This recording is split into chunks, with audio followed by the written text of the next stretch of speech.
Welcome to Fix It Home Improvement, covering projects that every homeowner should know and great products for home and garden. Hi, I'm JC, and this is where we share weekly home improvement tips. I'm here with my co-host, Cindy. Hello, JC. Hi, Cindy. We'd like to thank April S. for liking and sharing the podcast. And Cindy finished book 19. We're reviewing it now, and then it goes to the editor, and we'll let you know when you can download a copy on Amazon. A journalist working on a story for the AARP Bulletin asked us about some maintenance projects. So this week we'll share some of those tips for maintaining flooring in the winter. AARP was founded in 1958 by Dr. Ethel Andrus, a retired high school principal. She was an elder rights activist, and she founded the first National Retired Teachers Association. Cool. Yeah, some people are interesting. Are we some of them? I would like to be interesting one day. What are common problems that happen to flooring in the winter months?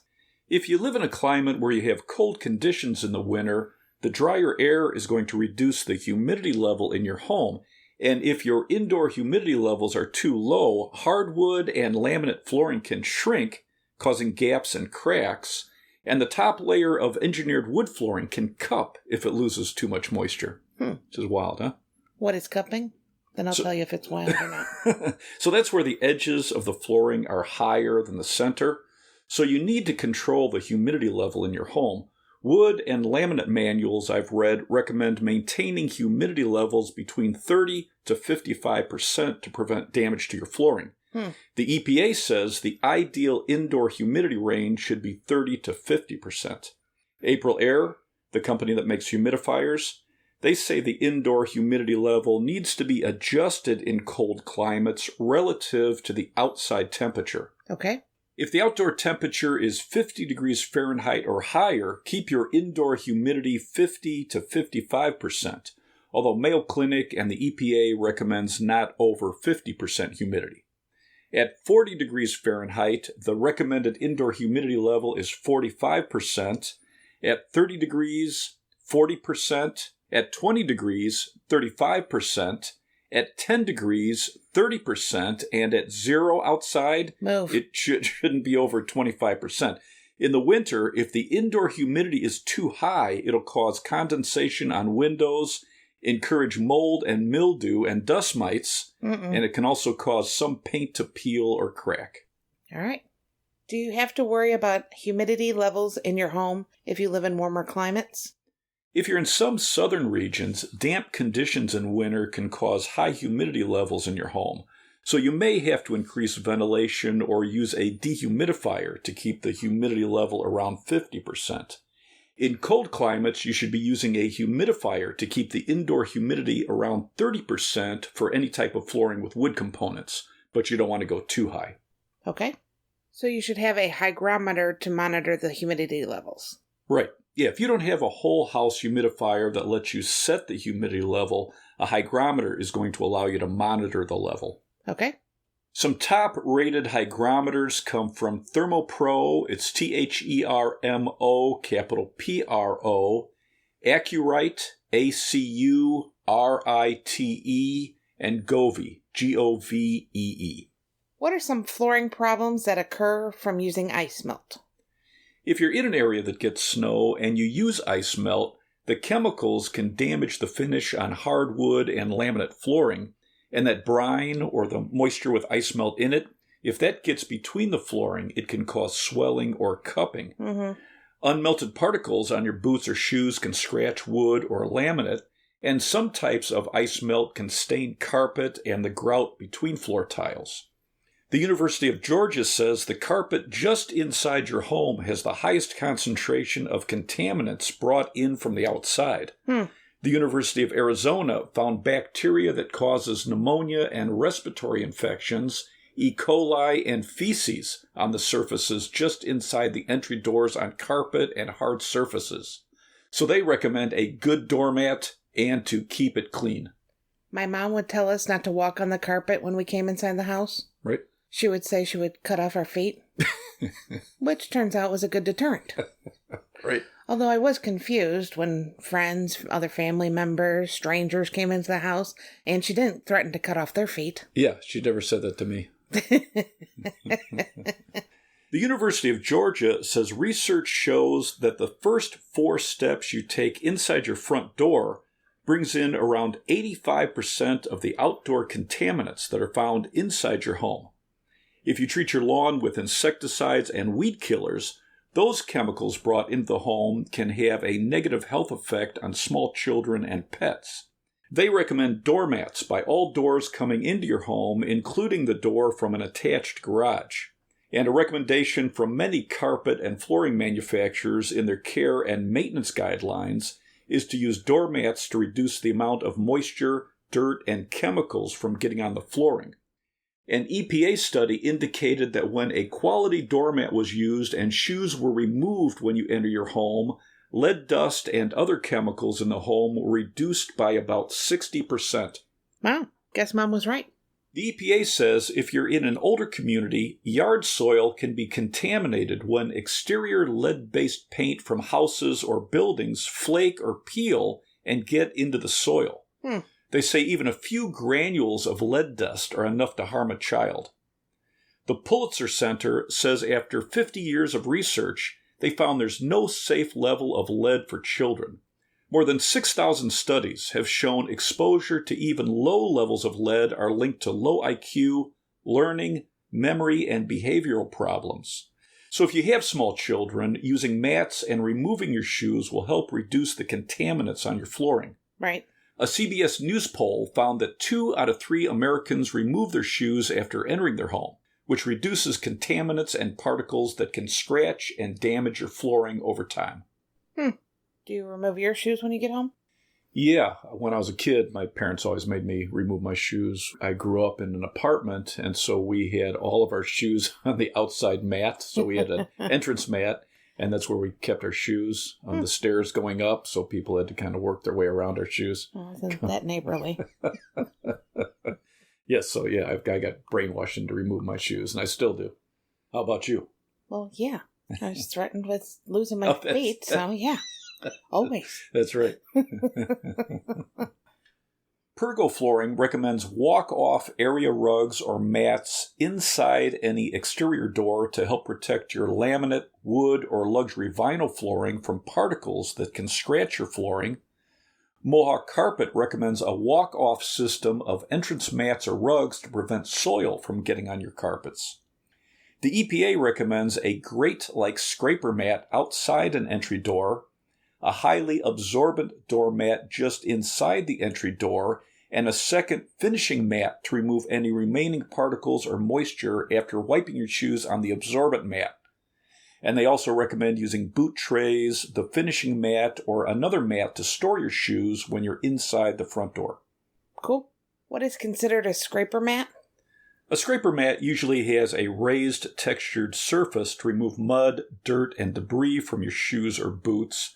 The mat should have a depth for particles and water to drop off the bottom of your shoes and boots. Okay. And it should be made out of a durable, weather-resistant material.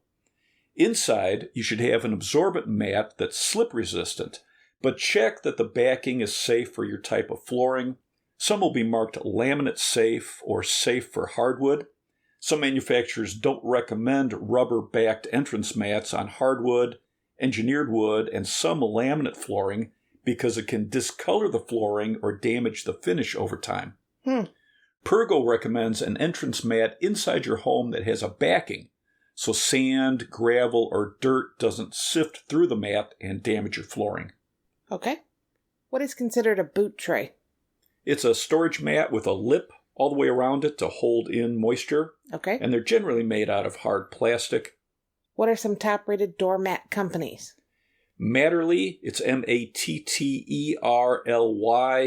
Nance Industries, that's Nance.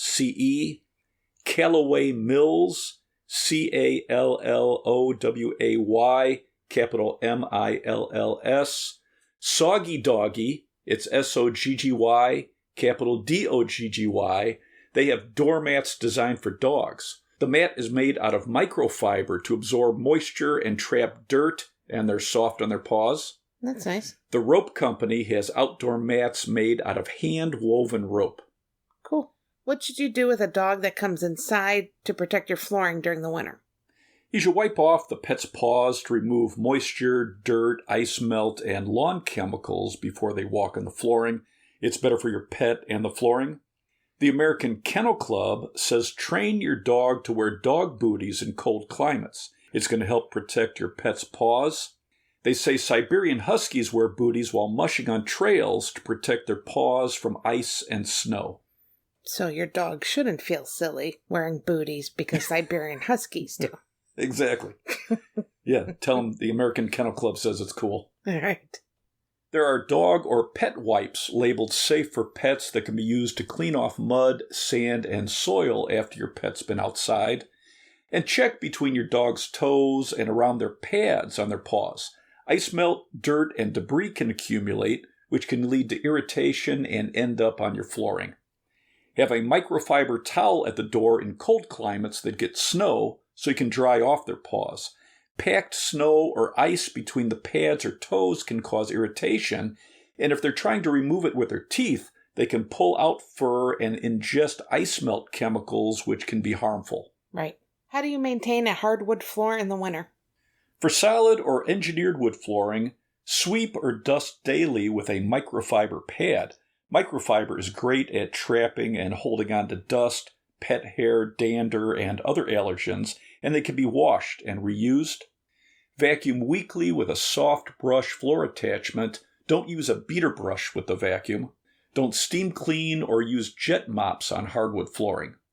Monthly, you should use a floor cleaner with a microfiber cloth, and if you install the flooring, follow the care instructions from the manufacturer.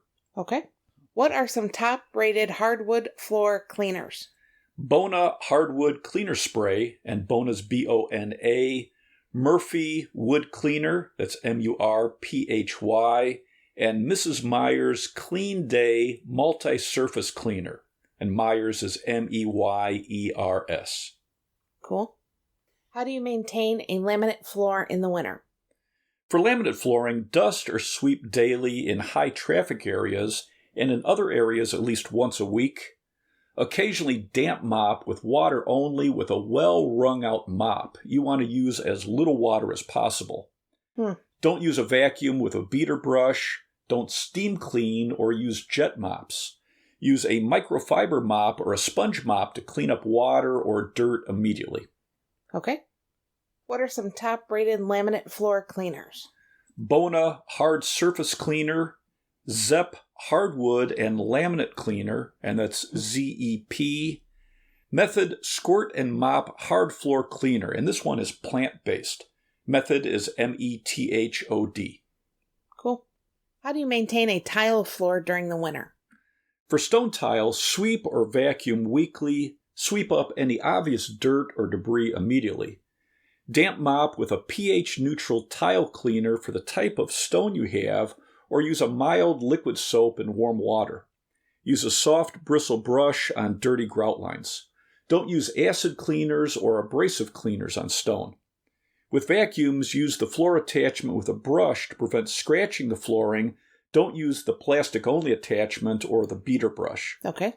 Clean porcelain and ceramic tile with a damp microfiber mop and a few drops of mild dish soap in warm water. And use a soft bristle brush on grout that's dirty. Okay. If you have flooring like hardwood, stone, or cork that needs to be routinely sealed, you should reseal it before winter, especially if the sealer needs adequate ventilation. Right. And for tile flooring, seal the grout before winter. Okay. What are some top-rated tile cleaners? Armstrong's Once and Done, and that's A-R-M-S-T-R-O-N-G, Bona Hard Surface Floor Cleaner. Better Life Floor Cleaner, and this has plant-based ingredients. Better Life is B-E-T-T-E-R, capital L-I-F-E.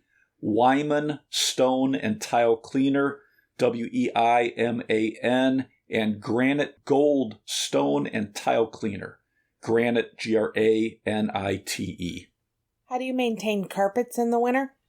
At least once a week, vacuum with a beater brush to pull up particles that can damage the carpet fibers. Take your time and vacuum in multiple directions.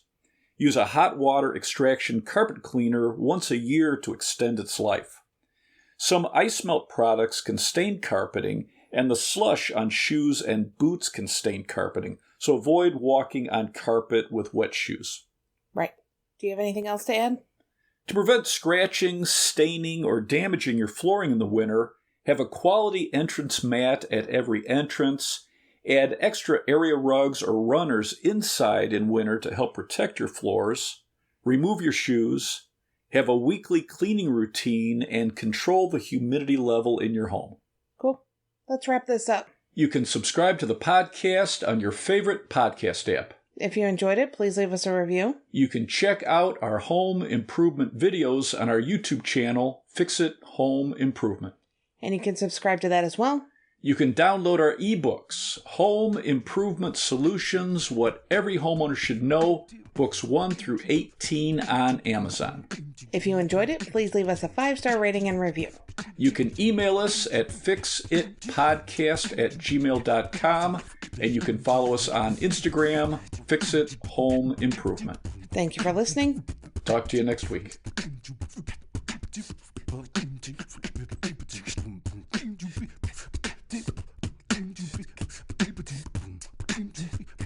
Different.